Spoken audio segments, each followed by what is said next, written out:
안녕하세요. 산티아고입니다. 오늘은 2025년 5월 1일 목요일이고요. 매일 책 10쪽 읽고 글쓰기 152일 차입니다. 행동하지 않으면 인생은 바뀌지 않는다. 오늘 읽은 단락은 컴포트 존에서 벗어나라입니다.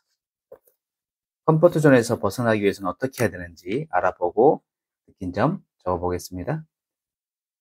사람들이 무언가에 도전하고 성취하지 못하는 가장 큰 이유는 편안함을 느껴 현재에 안주하게 하는 컴포트 존 때문이라고 말합니다.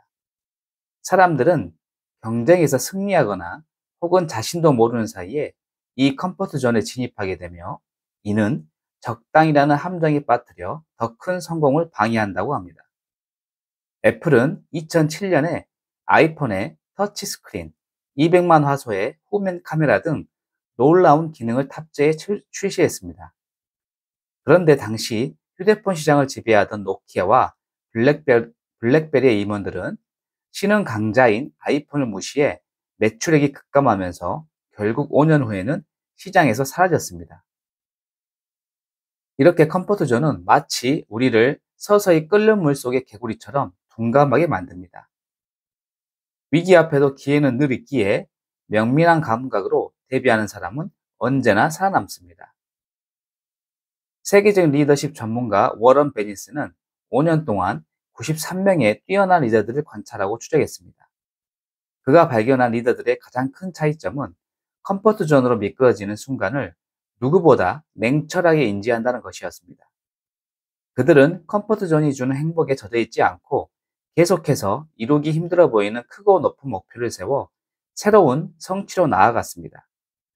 안주하고자 하는 마음을 새로운 목표로 없애고 컴포트 존에서 벗어난 것입니다. 성공하는 사람은 할 수 없다는 생각 자체를 하지 않습니다. 쉽게 도전을 시작하고 작은 목표부터 착실히 달성해 나갑니다. 우리가 목표를 이루지 못하는 데에는 세 가지 이유가 있습니다. 컴포트 존에 갇혀 현실에 안주하고 실패 경험으로 인해 시작하기를 두려워하며 어떻게 해야 하는지 방법을 몰라 주저하는 것입니다. 이렇게 이 단락을 마무리하고요. 느낀 점을 적어봤습니다. 작년 11월에 처음 이 책을 읽고 가장 인상 깊었던 구절은 컴포트 존에서 벗어나라입니다. 그래서 컴포트 존에서 벗어나기 위해 다양하게 도전하고 있습니다. 운동을 하면서 도전 정신을 불태우기 위해 마라톤 대회 3번과 자전거 대회에 1번 도전했습니다.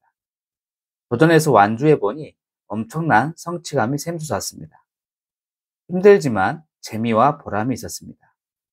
그러면서 더 높은 목표에 도전하려는 의지가 생겼습니다. 이렇게 안주하면 안 되고 실패하지 않으려는 것이 실패입니다. 도전에서 실패하면 또다시 도전하면 됩니다. 그래서 마라톤 풀코스 완주 목표를 올해 10월로 잡았습니다. 챗 GPT가 훈련 스케줄을 짜주었는데요. 훈련을 하면서 5개월 동안 수많은 실패가 있을 것입니다. 하지만 개의치 않습니다. 실패는 목표로 가기 위한 과정일 뿐입니다. 이렇게 몸으로 실패를 해보면 목표에 다다르기 위해 더욱더 노력할 수밖에 없습니다. 내 인생에 컴포트 존은 앞으로 없습니다. 다양한 운동을 통해 계속 도전하면서 몸으로 체감할 것입니다. 그리고 다양한 자기 개발을 통해 현재에 안주하지 않을 것입니다. 특히 책을 읽고 글쓰기를 통해 매년 책을 집필하려고 합니다. 일단 첫 책은 6월 말까지 집필할 것인데요. 집필해서 반드시 세상에 내보낼 것입니다. 그래서 나만의 이야기를 계속 써나가려고 합니다. 아직 출판사에 제의는 없지만 나중에는 제 책을 서로 출판하려고 연락이 오게 만들 것입니다. 그러기 위해서 오늘도 책을 읽고 글을 써나갑니다. 이렇게 글쓰기 해봤고요. 오늘 컴포트 존에서 벗어나라. 이 핵심적인 메시지 한번 생각해 보시고 혹시 본인은 컴포트 존에서 벗어나기 위해 노력을 하고 있는지 하지 않고 있다면 생각을 해보고 거기에서 벗어나기 위해 자기만의 개발 그리고 노력해보는 시간을 가져보기를 권고해 드립니다. 이렇게 마치고요. 내일 또 뵙겠습니다. 감사합니다.